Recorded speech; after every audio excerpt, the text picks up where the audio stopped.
Salam cerdas selaras para tanda poin semua. Kali ini yang ingin membicarakan tentang pasrah diri sebagai puncak jalan spiritual tertinggi, esensi dari semua agama yang ada di seluruh dunia.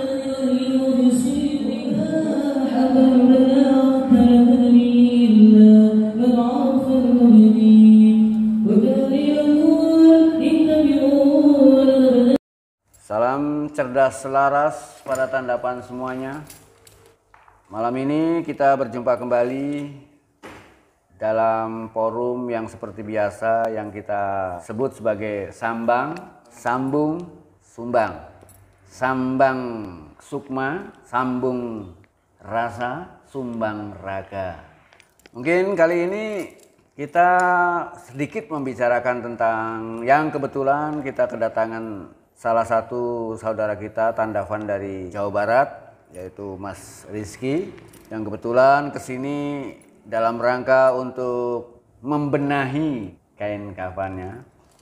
Mungkin perlu diketahui bahwa pusat pencerahan dan pengembangan diri Tandava ini adalah merupakan padepokan yang melangkah mengantarkan siapa saja untuk mengenal dirinya. Maka Tandava itu betul-betul murni melangkah di alur spiritual yang tidak berafiliasi dengan agama apapun. Masuk ke wilayah spiritual bukanlah hal yang gampang, gitu kan? Karena wilayah spiritual itu bukan wilayah awam, ya, bukan wilayah apa yang dipahami oleh kebanyakan orang. Wilayah spiritual itu wilayah yang sangat sulit diterima oleh nalar-nalar biasa, gitu kan. Sehingga untuk masuk ke wilayah ini dibutuhkan syarat-syarat tertentu. Syarat yang paling utama memasuki wilayah ini adalah dipenggal kepalanya. Harus dipenggal kepalanya. Jadi kalau kepalanya belum dipenggal, sulit untuk masuk ke wilayah sini. Penggal kepalamu jika kamu mau mengenali dan siap menjalankan laku spiritualitas. Kill your mind if you want to be your light self. Begitulah statement Inggrisnya. Yang artinya, bunuhlah pikiranmu jika kamu ingin menjadi dirimu yang bercahaya. Secara teoritis sesungguhnya, untuk mengenal dan belajar menjalankan laku spiritualitas itu mudah sekali. Karena dalam laku spiritualitas kita tidak membutuhkan kecerdasan dan pengetahuan apapun yang kita dapatkan dari pikiran rasionalis kita sendiri. Apalagi jika kecerdasan, pengetahuan dan pemahaman dualitasnya bisa jadi pembatas dan penghalang untuk mencapai kemurnian sebagai puncaknya spiritualitas. Jalan spiritualitas adalah jalan pembebasan dari semua keterikatan dan pembatasan. Itulah sebabnya statement yang mengatakan kill your mind atau penggal kepalamu adalah langkah pertama sebelum kamu mengenal lebih jauh tentang spiritualitas. Karena parameter spiritualitas itu jauh berbeda dengan parameter agama atau pengetahuan-pengetahuan rasional lainnya yang bergantung pada kecerdasan intelektual. Penggal kepalamu karena seluruh pengetahuan dan kemampuan yang diperoleh dari kecerdasan intelektual pikiran bisa dan seringkali menjadi penjara yang mengungkung dirimu dalam keterbatasan dualitas dan konsepsionalitasnya, sehingga membatasi penyaksianmu dalam melihat kenyataan, kecuali hanya sebatas sebagai konsepsi, pemahamanmu, dan penampakan indrawi yang membuatmu terkurung dalam ilusi yang disebut dunia yang tercipta oleh pikiran kreatifmu sendiri. Dalam langkah-langkah spiritualitas, kita tidak membutuhkan lagi semua kecerdasan yang ada di kepalamu. Hanya cukup dengan keterbukaan hatimu, dengan perasaanmu, dengan kejernihannya yang mampu menerima semua keadaan alam semesta dan kehidupan tanpa penilaian dualitas dan prasangka apapun. Semua praduga ilmiah dengan pemahamannya hanyalah kebutuhan dari pikiranmu semata dan bukan kebutuhanmu yang sebenarnya. Jangan ikut menikmati apa yang diterima oleh pikiranmu yang bisa menjebak dan meracuni dirimu yang sebenarnya. Sesudah revolusi kognitif, semenjak manusia sapien mengenal bahasa kata-kata sebagai sarana komunikasi, maka pikirannya sebagai pusat kecerdasan terbagi menjadi dua, yaitu pikiran murni dan pikiran dualitas. Pikiran murni adalah pikiran yang masih bersih dari pengaruh konsepsional dari dualitas bahasa, sehingga pikiran murni yang terbuka tanpa halangan penilaian apapun dapat membaca kenyataan sebagaimana apa adanya, tanpa prasangka dan tanpa praduga ilmiah apapun, baik secara fisik maupun metafisik. Oleh leluhur kita, pikiran murni ini disebut cita. Pikiran murni ini sangat berkaitan erat dengan ruh atau atma, sehingga pikiran murni ini tidak pernah lalai atau tertidur sekalipun badan kita dalam keadaan tertidur. Sedangkan pikiran dualitas, yaitu pikiran yang sudah terkontaminasi oleh bahasa kata-kata yang selalu berbanding, karena keterbatasan bahasa yang membuat manusia melalui pikiran dualitasnya hanya bisa melihat kenyataan selalu dalam dua keadaan yang bertentangan satu dengan yang lainnya. Pikiran dualitas inilah yang telah menciptakan keterpisahan antara dirimu dengan diri yang sebenarnya, antara dirimu dengan kenyataan, dan antara dirimu dengan Tuhan itu sendiri. Pikiran dualitas rasional ini yang disebut oleh leluhur kita sebagai pikiran budi, pikiran yang selalu berkaitan dengan sistem mentalitas manusia, sedangkan pikiran lain yang paling rendah yang disebut manas adalah mekanisme otak reptil yang berkaitan erat dengan spontanitas tubuh ragawi, seperti keinginan biologis, makan, minum, berak, dan beranak. Bahkan konon, sebutan manusia berasal dari kata manas ini. Pikiran murni yang selalu terkait dengan unsur spiritual diri kita yang disebut ruh atau atma, terletak di antara otak cerebrum yang terbagi menjadi dua hemisfer, yaitu otak kanan yang simultan dan otak kiri yang sistematik. Dengan hati yang merupakan pintu gerbang menuju ke pusat semesta yang terhalus, ke wilayah bawah sadarnya yang memiliki kekuatan kerja 88% dibanding dengan kerja pikiran sadar yang hanya 12%. Proses sinkronisasi yang terjadi antara lobus occipitalis dengan lobus parietalis di otak kanan yang dapat dipicu dengan laku teknik metafisik yang disebut Gurnama Sakra dan Pisesa Kreva dapat menimbulkan kekuatan esoterik yang 88% tersebut, yang kekuatannya harus dikontrol dan dijaga keamanannya dengan dikolaborasikan dengan lobus temporalis yang ada di otak kirinya agar menjadi genap 100%. Pikiran dualitas rasional dalam mekanisme kerjanya ada di antara panca indera ragawi, terutama dengan telinga sebagai sarana penerima suara dan bunyi-bunyian, dengan lobus temporalisnya sebagai pusat pengolah suara dan bahasa yang terletak di otak kiri dan menghubungkan keduanya. Telinga sebagai sarana penerima informasi yang berbentuk suara dan bahasa bukan hanya berhubungan dengan lobus temporalis, tetapi juga berhubungan pula dengan limbik sebagai pusat pengelola emosional, terutama dengan amigdala, bagian dari otak yang mengontrol rasa takut dari sudut pandang biologis. Ketakutan adalah emosi yang sangat penting. Emosi ini dapat membantu kita untuk merespon dengan tepat situasi yang mengancam dan membahayakan kita. Semenjak adanya bahasa, manusia melalui lobus temporalisnya banyak mengenal bunyi-bunyian dan suara-suara yang mengandung arti sebagaimana kata dalam bahasa, membuat aktivitas lobus temporalis lebih agresif dan lebih kreatif dalam mengolah bahasa.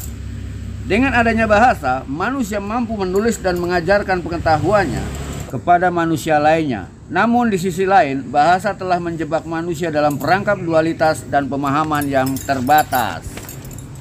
Dengan adanya pengaruh dari bahasa terhadap temporalis, sehingga temporalis cortex menjadi lebih cerdas dan lebih kreatif dalam menerima dan mengelola informasi bahasa dan data-data yang masuk ke dalam melalui telinga secara otomatis.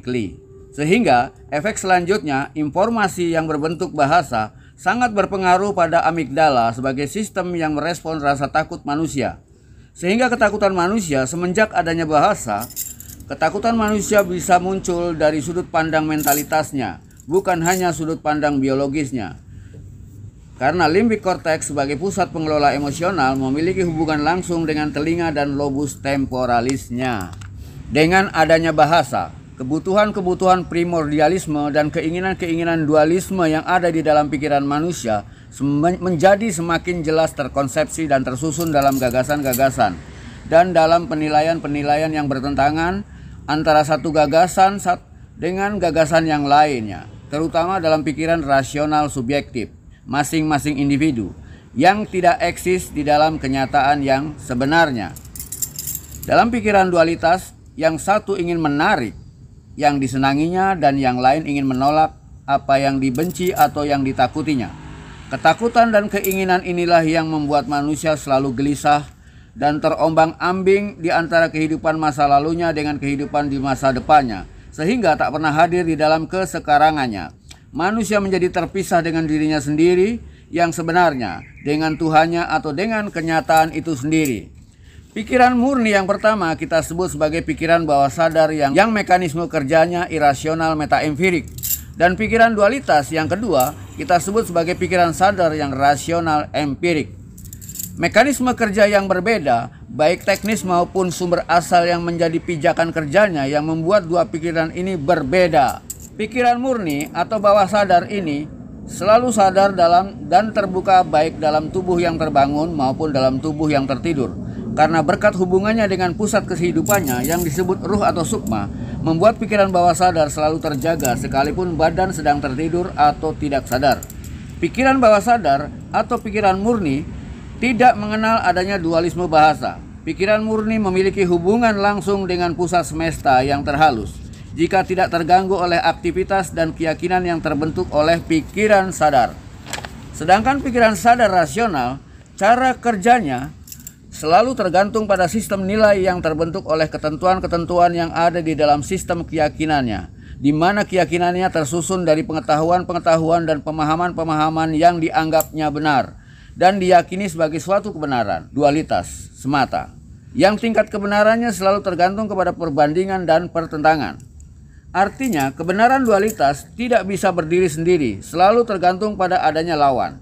Tidak ada terang tanpa gelap, tidak ada siang tanpa malam, tidak ada dharma tanpa adharma. Begitulah statement dualitas. Terangnya tergantung kepada adanya kegelapan. Sebagaimana cahaya rembulan, untuk menunjukkan cahayanya, rembulan membutuhkan adanya gelap malam.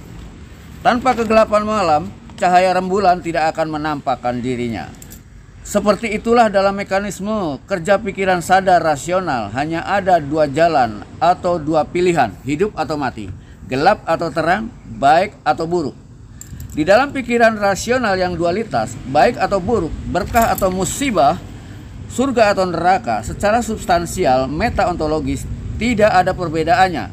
Kedua-duanya, positif atau negatif, hanyalah nilai-nilai saja yang tidak memiliki substansi sama sekali, karena adanya tergantung pada yang lain. Tidak ada terang tanpa gelap dan sebaliknya, tidak ada gelap tanpa terang. Jadi sebenarnya nilai-nilai dualitas ini tidak eksis dalam kenyataan. Nilai-nilai dualitas ini menjadi ada karena adanya kepentingan sebagai tolok ukurnya. Suatu keadaan disebut berkah atau positif jika keadaan atau kejadian itu mendukung kepentingan kita. Begitu pula, suatu kejadian disebut musibah jika kejadian itu menghalangi atau mengganggu kepentingan kita sendiri. Pola pikir dualitas rasional inilah sesungguhnya yang banyak mengakibatkan munculnya penderitaan dan kegelisahan pada kehidupan manusia. Apapun yang kamu pilih selalu didasarkan pada anggapanmu yang positif terhadap suatu keadaan. Jika terjadi perubahan sekecil apapun pada keadaan, maka akan merubah anggapanmu yang pertama yang kamu anggap menguntungkan. Bisa berubah menjadi yang sebaliknya jika keraguan mulai menyelinap dalam prasangkamu. 1 tahun tidak ada hujan, kamu bilang musibah. Begitu tiba-tiba ada hujan, kamu mengucapkan alhamdulillah, berkah. Namun jika hujannya tidak berhenti-henti selama 3 hari berturut-turut, maka kamu katakan musibah. Betapa mudahnya pikiran dualitas itu berubah-ubah, dan setiap perubahan yang tidak sesuai dengan keinginanmu pasti membuatmu kecewa. Nilai positif apapun yang kamu pilih dalam dua jalan dualitas selalu diikuti oleh nilai-nilai yang menentangnya. Karena sudah menjadi wataknya, nilai-nilai dualisme selalu bertentangan atau berbanding. Nilai-nilai yang menjadi bandingannya akan menguat kembali menjadi lawannya. Hampir tertulis di seluruh kitab suci yang pernah ada dengan narasi tekstual yang berbeda-beda, namun semuanya menunjuk pada kontekstual yang sama. Sebagaimana yang tertulis di dalam Al-Quran, Tuhan Allah berfirman, "Maukah aku tunjukkan bagimu dua jalan yang mudah?" Dan ada jalan lain yang lebih baik bagimu, yaitu jalan yang mendaki dan lagi sukar. Jalan yang mendaki lagi sukar adalah naik ke puncak gunung kesempurnaanmu sendiri, yaitu dengan cara membebaskan dirimu dari seluruh perbudakan dan keterikatan. Jalan yang mendaki itu adalah membebaskan dirimu dari seluruh perbudakan dan keterikatan. Membebaskan dirimu dari seluruh perbudakan dan keterikatan artinya jadilah kemerdekaan itu sendiri. Dua jalan dualitas yang mudah berubah dari semua keputusan pikiranmu selalu terikat pada nilai-nilai yang membandingkan. Itulah yang sudah menjadi pedoman dan parameter dalam berpikir dualitas yang hanya menghasilkan terikatan mental yang membuatmu terombang-ambing di antara ketakutan terhadap masa lalumu dan berharap kepada masa depanmu, sehingga kamu tidak punya kesempatan untuk singgah dalam kekinianmu. Terlampau sibuk dengan pikiran dan terseret arus pikiranmu yang selalu berbalik cepat. Lupakanlah masa lalumu yang sudah berlewat dan masa depanmu yang tidak akan pernah kamu alami. Fokuslah pada kesekaranganmu yang abadi. Itulah jalan pendakian yang sukar. Sukar untuk melupakan kekecewaan masa lalu dan harapan-harapan di masa depanmu. Melupakan masa lalu dan masa depanmu adalah perjuangan yang sulit sekali bagimu. Maka lakukanlah dengan meditasi diam atau tares pageba, atau dengan meditasi gerak yang disebut tares pagela, berganti-ganti, hingga kamu akan merasakan suatu keadaan yang membahagiakan pada saat kamu benar-benar melinggih di dalam kekinianmu. Dalam pendakian adalah jalan yang menghancurkan semua nilai-nilai dualitas dari pikiranmu. Dengan kata lain, jalan pendakian adalah jalan untuk memurnikan kembali pikiranmu dari seluruh konsepsi bahasa yang terkandung di dalam pemahaman dan keyakinan yang terbangun dari masa kanak-kanakmu hingga kini. Maka capailah puncak kemurnianmu dengan mendaki gunung kesempurnaanmu sendiri. Di puncak kemurniannya kamu akan merasakan kedamaian dan kesejukan. Segala kekeruhan memudar secara perlahan tapi pasti, hingga yang ada hanyalah keindahan yang hening. Pada saat pikiranmu mencapai kemurniannya, dalam keheningannya pikiranmu sama sekali tidak bergerak, hanya menyaksikan semua kejadian dari dalam dirimu sendiri. Dan pada saat yang sama, kamu sudah terputus dari pikiran dualitasmu yang hiperaktif dan liar. Pada saat pikiranmu mencapai keheningannya, kesadaranmu telah melakukan lompatan kesadaran pada puncak tertinggi dari pendakianmu. Dan biarkanlah keadaan yang hening dan damai itu menyatu sebagai dirimu. Biarkanlah dirimu menjadi sebagaimana apa adanya sebagai dirimu yang murni, bukan lagi sebagai dirimu yang ada di dalam prasangkamu. Pikiran dualitas hanya memberikan dua jalan yang mengikat dan memperbudakmu. Dan pada saat pikiranmu mencapai kemurniannya, bebas dari semua nilai-nilai yang mengikat, maka kesadaranmu melompat ke atas, ke puncak keheningan, tidak lagi berada dalam perangkat pikiranmu sendiri. Tidak berada dalam perangkap pikiranmu lagi. Pada saat kamu mencapai kemenangan sebagai kesatria yang berhasil melawan dan melenyapkan seluruh perbudakan dan keterikatanmu, kamu telah mencapai kedudukanmu sebagai Brahmana, merdeka. Merdeka sebagai kemerdekaan itu sendiri. Pada level puncak kemenangan ini kamu tidak lagi disebut sebagai manusia, karena yang disebut manusia adalah Sudra, yaitu budak-budak yang terikat oleh pikirannya sendiri. Kamu telah mencapai kesejatianmu sendiri sebagai Muhammad, sebagai Buddha, sebagai Daud, sebagai Yesus, sebagai Siwa, sebagai Sulaiman, sebagai dirimu yang sebenarnya. Ada perbedaan yang keras antara Brahmana dengan kaum Sudra yang keras, antara tuan dan budak, antara tuan dan budak-budak pikiran, antara Gusti dengan kaula-kaula pikirannya sendiri.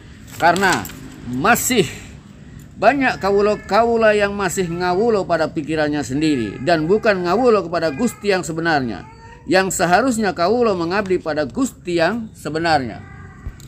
Dalam kemerdekaanmu, kamulah Gusti, yaitu orang yang sudah mampu mengendalikan seluruh nafsu, ego, dan pikiranmu sendiri.